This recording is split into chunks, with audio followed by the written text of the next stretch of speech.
مولانا محمد شفیق حبیبی صاحب تشریف لاتے ہیں. یا رسول اللہ لبیک لبیک لبیک یا رسول اللہ لبیک لبیک لبیک یا رسول اللہ لبیک لبیک لبیک یا رسول اللہ لبیک لبیک لبیک یا رسول اللہ لبیک لبیک لبیک یا رسول اللہ لبیک لبیک لبیک یا رسول اللہ لبیک لبیک لبیک یا رسول اللہ لبیک لبیک لبیک یا رسول اللہ لبیک لبیک لبیک یا رسول اللہ لبیک لبیک لبیک یا رسول اللہ لبیک.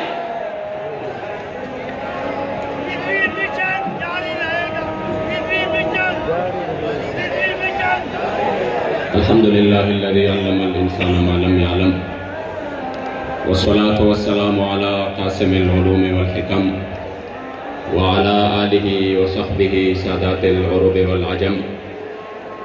أما بعد فأعوذ بالله من الشيطان الرجيم. بسم الله الرحمن الرحيم.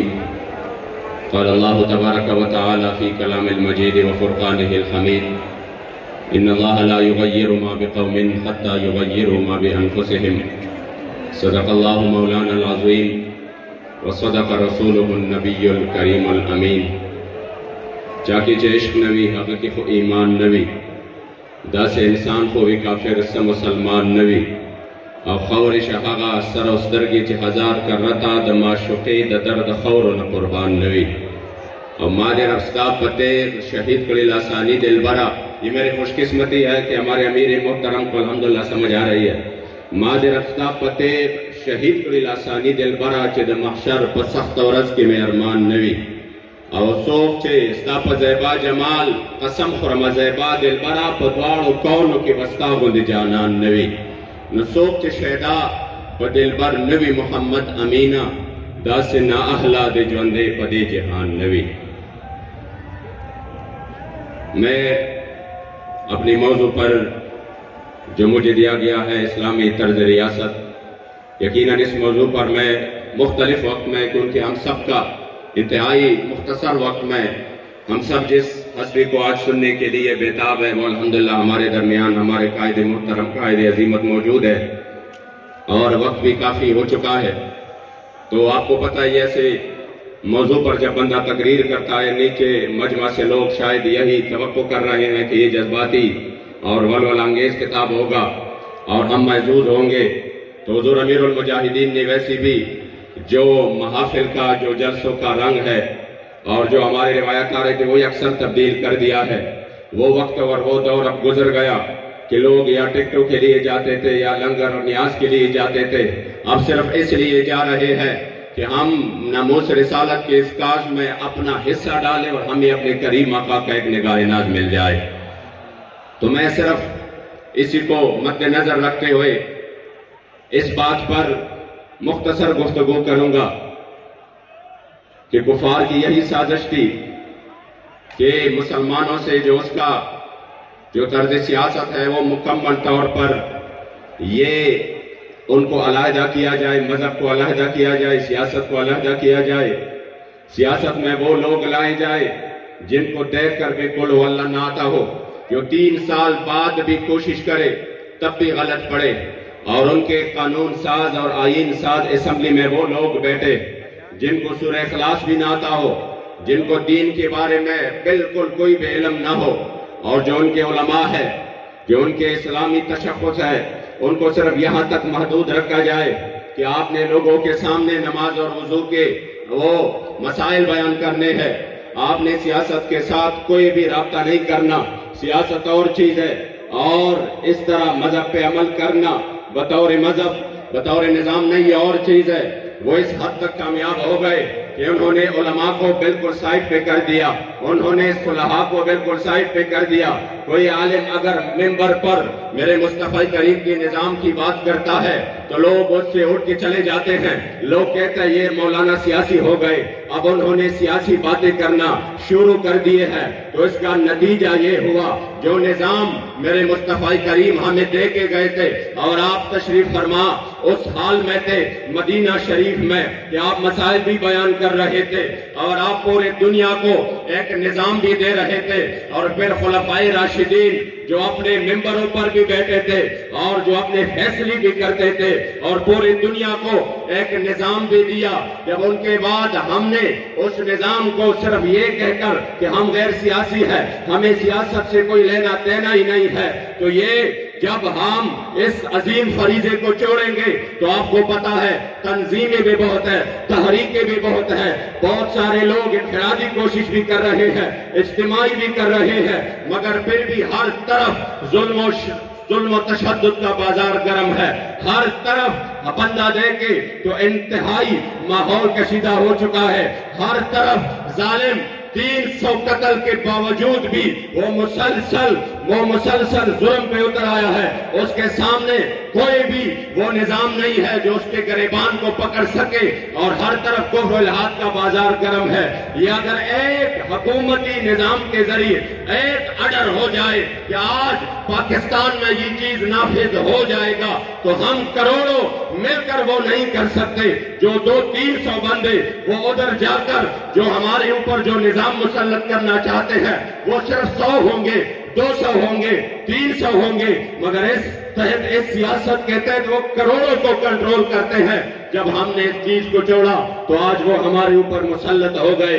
اس لیے آج ہم نے تحریک لبیک یا رسول اللہ کے پلیٹ فارم سے عوام کا یہ ذہن بنانا ہے، خواص کا یہ ذہن بنانا ہے، بالخصوص علماء کا یہ ذہن بنانا ہے، مشائخ کا یہ ذہن بنانا ہے کہ اگر ہم یہ میدان اس طرح چھوڑ دیں گے تو جس طرح علامہ اقبال نے فرمایا تھا کہ جلال بادشاہی ہو یا جمہوری تماشا ہو، جدا ہو دی سیاست سے تو رہ جاتی ہے چنگیزی۔ یہ جو آج آپ دیکھ رہے ہیں کہ جنہوں نے ملک لوٹا، جنہوں نے ملک کے خزانے لوٹے، جنہوں نے قریب کے عوام کا وہ خون چوسا، اور جنہوں نے اس ملک اور قوم پر وہ قہر بن کر ٹوٹ پڑے کہ بندہ حیران ہے کہ میں ایک ٹائم کے روزی کہاں سے لاؤں۔ وجہ کیا ہے؟ وجہ یہ ہے کہ سیاست ہم نے ان کے سپرد کی جو ظالم تھے، جو دین سے بے خبر تھے، جو انگریز کے وفادار تھے، جو ان کے غلام تھے، اور یہاں پر ہم نے ممبروں پہ بیٹھ کر اور اپنے استانوں پہ بیٹھ کر یہ تسلی کر لی کہ نہیں ہم سیاسی نہیں ہے، ہمارا سیاست سے کوئی لینا دینا نہیں ہے۔ میں نے کہا اگر یہ آپ کے الفاظ ہے کہ ہمارا سیاست سے کوئی لینا دینا نہیں ہے تو دوسرے الفاظ میں آپ نے اعلان کرنا ہے کہ پھر ہمارے ممبر مصطفیٰ سے بھی کوئی لینا دینا نہیں ہے۔ دوسرے الفاظ میں پھر آپ نے اعلان کرنا ہے کہ ہم حضور کے وارث بھی نہیں ہیں، کیونکہ میرے محبوب فرماتے کہ کانت بنو اسرائیل میں تسوسهم الانبیاء، ان کے انبیاء سیاست کرتے تھے، اور اس امت کو میرے مصطفی کریم نے وہ سیاست کا عظیم فریضہ دیا ہے۔ اگر آپ کہتے ہیں ہمارا لینا دینا نہیں ہے تو پھر دوسرے الفاظ میں آپ دین کی نمائندگی نہیں کر سکتے۔ آئے میں آپ میرے مصطفی کریم کے غلامی میں آگے بڑھ کر کام نہیں کر سکتے۔ یہ تب ہوگا جب آپ اس قوم کو کہیں گے کہ ہاں سیاست بھی ہمارا ہے اور ممبر پر بیٹھ کر ادھر نمازیں پڑھنا بھی ہمارا شیوا ہے، اور اس ممبر سے پورے دنیا کو کنٹرول کرنا بھی ہمارا تاریخ ہے۔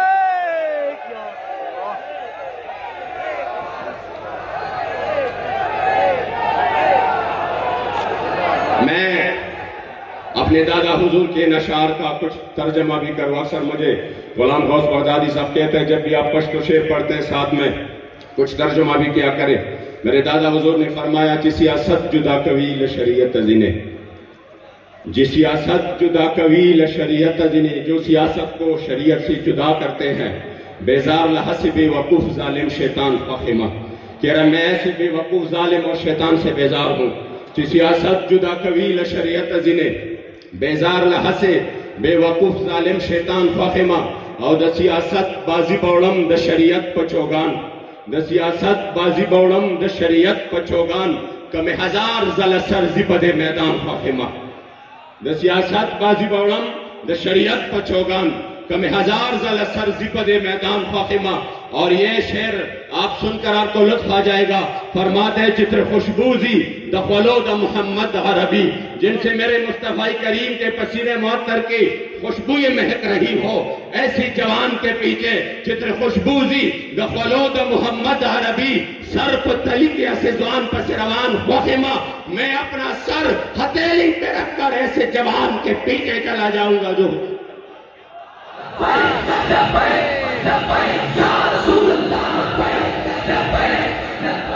چتر خوشبوزی دخلود محمد عربی، سر پر تلی کے اسزوان پس روان فاخمہ. اور قسم پرم محبوب زماد محمد عربی ز محمد امین تنزک پا قرآن فاخمہ. آج ہم نے یہ عزم کرنا ہے کہ اگر ہم اس زمانے کو دیکھتے ہیں اور پھر یہاں پر جب علماء صاحب پہ ہو گئے، مشائخ صاحب پہ ہو گئے، انہوں نے کہا ہمارا کوئی کام ہی نہیں، تو فرق کتنا آیا. حضرت سیدنا عمر فاروق رضی اللہ تعالیٰ عنہ کے سامنے حمص کے گورنر سعید بن عامر الجمحی کا ان کا تذکرہ ہوا. آپ نے ادھر سے لسٹ منگوائی، مجھے لسٹ لا کر دو، ادھر سب سے زیادہ مفلس یعنی جن کے پاس بالکل بھی پیسہ نہ ہو وہ کون ہے. جب لسٹ منگوایا گیا اور ان میں دیکھا تو سر فہرست حمص کا گورنر سعید بن عامر الجمحی تھا. آپ نے فرمایا یہ اتنا ان کے پاس کچھ نہیں ہے. فرمایا یہ بالکل اس حال میں زندگی گزار رہا ہے کہ ان کے پاس کوئی پیسہ نہیں ہے. پھر آپ نے کچھ پیسے منگوائے، آپ نے انکار کر دیا، آپ بڑے پریشان ہو گئے. کچھ دیر بعد اس کے بارے میں حضرت عمر شام گئے تو اس کے بارے میں کچھ خبریں آئیں، اور وہ خبریں یہ تھی کہ یہ مہینے میں صرف ایک بار ایسا ایک دن آتا ہے، یہ بہت لیٹ نکلتے ہیں اور یہ رات کو کسی کے ساتھ بات نہیں کرتے، یہ رات کو فیصلے نہیں کرتے. تیسری بات یہ کہ جب ایک ایسی حالت ہوتی ہے کہ ان پر بے ہوشی طاری ہو جاتی ہے. ان کے بارے میں جب اس طرح کی شکایات آئیں کہ یہ اس طرح کے کام کرتے ہیں تو آپ نے ان کو فرمایا کہ آ جاؤ. سامنے بٹھایا، گورنر ہے. فرمایا لیٹ کیوں نکلتے ہو؟ آپ نے کہا میرے گھر میں کوئی خادمہ نہیں ہے، میری بیوی بیمار ہے، میں گھر کے کام کاج خود کرتا ہوں، اس وجہ سے میں تھوڑا لیٹ نکلتا ہوں. یہ تھا گورنر. جب اسلامی سیاست یہ نہیں تھا کہ دنیا کے جتنے بھی مراعات ہو اور پیسہ ہو، پہلے کچھ بھی نہ ہو، بعد میں اس کے اساسوں کی تفصیل بھی معلوم نہ ہونا. نہ، یہ اسلامی طرز سیاست تھی. دوبارہ پوچھا کہ آپ مہینے میں ایک بار کیوں اتنے لیٹ آ جاتے ہیں؟ آپ نے جواب دیا اس کی وجہ یہ ہے کہ میرے پاس صرف ایک کرتا ہے، صرف ایک کپڑا ہے، میں مہینے میں اس کو دھوتا ہوں، پھر اس کو جو ہے نا سوکھنے کے لیے میں انتظار کرتا ہوں، جب وہ سوکھ جاتا ہے پھر وہ میں پہنتا ہوں، اس وجہ سے میں لیٹ آتا ہوں. فرمایا آپ رات کو ان کے لیے کیوں نہیں نکلتے؟ فرمایا میں نے دن ان کے لیے مقرر کی ہے، رات اپنے رب سے مناجات کے لیے مقرر کی ہے، میں اس وجہ سے نہیں نکلتا. فرمایا بے ہوشی کیوں طاری ہوتی ہے؟ فرمایا میں نے خبیب بن عدی کو دیکھا جن پر کفار ظلم کر رہے تھے، اسی وقت میں نے ان کو بچایا نہیں، ان کے اس ظلم کو یاد کر میں روتا ہوں. اس وجہ سے حضرت سیدنا عمر فاروق نے ہاتھ اٹھائے. فرمایا یا اللہ تیرا لاکھ لاکھ شکر ہے مجھے ان جیسا گورنر ملا ہے. جب اسلامی طرز سیاست تھی تو یہ عالم کا گورنر تھا، یہ عالم تھا عدالت کا. سیدنا علی المرتضی شیر خدا امیر المؤمنین تشریف فرما ہے. آپ کا ذرہ گم ہو گیا، آپ نے دیکھا ایک یہودی کے پاس ہے. آپ نے فرمایا اسی وقت جو قاضی رہتا ان کو فرمایا کہ یہ ذرہ میرا ہے اور اس کے یہ میرے سے گم ہوا ہے یا چوری ہوا ہے. اس قاضی نے فرمایا آ جاؤ اپنا فیصلہ سن، اپنا دعویٰ دائر کرو. یہودی کو بھی بلایا. جب سامنے ہو گئے قاضی شریح نے کہا میں بالکل یقین کرتا ہوں، الحن کہہ رہا ہوں یہ ذرا آپ ہی کا ہے، مگر یہ عدالت ہے، یہاں پر انصاف اس طریقے سے ہوگا کہ آپ گواہ پیش کریں گے. حضرت علی المرتضی نے اپنے غلام کو بلایا. جب انہوں نے گواہی دی فرمایا غلام کے گواہی مالک کے حق میں قبول نہیں. آپ نے حسنین کریمین کو بلایا. فرمایا بچوں کی گواہی اپنے باپ کے حق میں قبول نہیں، اس لیے یہ ذرہ انہی کا ہے، میں فیصلہ یہی کر سکتا ہوں. یہ ہے اسلامی طرز سیاست. جہاں پر عدالتیں بھی آزاد ہو، جہاں پر انصاف کا بھی بول بالا ہو، جہاں پر وقت کا امیر المومنین بھی اس کے دربار میں کھڑے ہو جائے اور پھر کہیں کہ ہاں آپ نے فیصلہ صحیح کیا ہے۔ یہودی نے جب اس نظام کو دیکھا تو آپ نے وہ سر ہلا کر میرے شیر خدا کے قدموں میں ڈال کر کہا میں کلمہ کہتا ہوں لا الہ الا اللہ محمد الرسول اللہ، کہ جس نظام میں اتنا انصاف مل رہا ہے مجھے یقین ہے کہ اس نظام میں دنیا کی بھی خیر خواہی اور آخرت کی بھی۔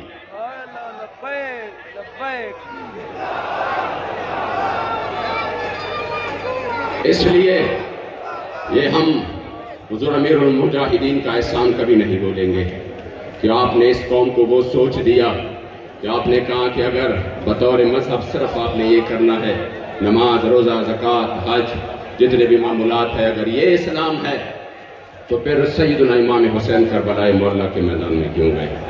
پھر اپنی پوری خاندان کی قربانی کیوں دی؟ اس لیے آپ نے اس قوم کو یہ ذہن دیا۔ آج ہم انشاءاللہ ان کے لختی جگر، ہمارے قائد محترم، ان کے نوری نظر کے سامنے یہ آخری عہد کرتے ہیں کہ انشاءاللہ، اور یہ عہد وفا کی تجدید کرتے ہیں کہ انشاءاللہ حضور امیر المجاہدین نے جو مشن ہمیں چھوڑا انشاءاللہ آپ کی قیادت میں اور آپ کے ہاتھ پر انشاءاللہ تعالیٰ اس کی تکمیل کے لیے ہم وقت حاضر ہیں۔ ہماری جان چلی جائے تو چلے جائے، اس کی کوئی حیثیت نہیں ہے اس مشن کے سامنے۔ مشن پر سمجھوتا انشاءاللہ کبھی نہیں ہوگا۔ ہم سب نے یہ عزم کرنا ہے کہ انشاءاللہ ہم حضور کے دین کے لیے، پھر ہماری خوش قسمتی ہے کہ قائد بھی ہمیں وہ ملا ہے۔ میں صرف آخری بات کروں گا کہ آپ نے مجھے ایک خبر دی اور وہ یہ تھی، مجھے کہا کہ اگر ہمارے پڑوس ملک میں جن پر ظلم اور تشدد کی پہاڑ توڑے گئے، 20 سال جنہوں نے گوانتانامو بے جیل میں جانوروں کی طرح گزارے، ان کو اس طریقے سے رکھا گیا جیسے جانوروں کو رکھا جاتا ہے۔ دنیا کی کوئی ظلم کی کوئی حد ہوتی ہے، وہ سب پہاڑ ان پر ٹوٹے، مگر اسلام کی طاقت سے پھر بھی وہ میدان میں ہے، اور اس طریقے سے میدان میں ہے کہ پورے عالم کفر شکست کھا چکا ہے۔ جو جملہ میں آپ کو بتانا چاہتا ہوں وہ یہ ہے، لوگ کہتے ہیں نا یہ اپنے رہائی کے لیے انہوں نے یہ کیا، انہوں نے وہ کیا۔ خدا کی قسم میں اس کا گواہ ہوں، میں اس کا گواہ ہوں کہ آپ نے ایک جو آیت کریمہ فرمایا تھا لا تحزن ان اللہ معنا، کہ کوئی پریشانی نہیں ہے، رب العالمین ہمارے ساتھ ہے، طاقتیں تمہاری ہیں پر خدا ہمارا ہے، اور عکس پر نہ اترا وہ آئینہ ہمارا ہے۔ اور دوسرا جو لفظ تھا وہ یہ تھا کہ کم از کم امین صاحب ہم 20 سال تو صبر کر لیں، ہم 20 سال تو یہ سختیاں اور تکالیف تو برداشت کر لیں، اس کے بعد پھر کوئی گلہ شکوہ تو بنے۔ آپ وہ راہ عظیمت کے مسافر ہیں اور وہ قائد ہے عظیمت کے، آپ کے الحمدللہ مثال یہ ہے، پورے جیل بھی گواہی دے گا، حضور کے غلام بھی گواہی دیں گے، اور خدا کی قسم مخالفین بھی گواہی دیں گے، موافقین تو ویسی بھی گواہی دے رہے ہیں کہ انشاءاللہ حضور امیر المجاہدین نے جو ہمیں قائد دیا ہے، لوگ کہتے ہیں یہ بک جائیں گے، یہ کریں گے، وہ کریں گے۔ میں نے کہا جب ان کے سامنے سب کچھ رکھ دیا گیا، یہ سب کچھ لے لو جس میں سب کچھ تھا دنیاوی لحاظ سے، تب بھی آپ نے فرمایا کہ نہ جا کر اپنے بڑے سے کہنا کہ 1450 سال بعد بھی پاکستان میں حضور کے وہ غلام رہتے ہیں جو پوری دنیا کی طاقتیں مل کر نہ ان کو جھکا سکتے ہیں، نہ ان کو خرید سکتے ہیں، اور نہ ہی ان کو ڈرا سکتے۔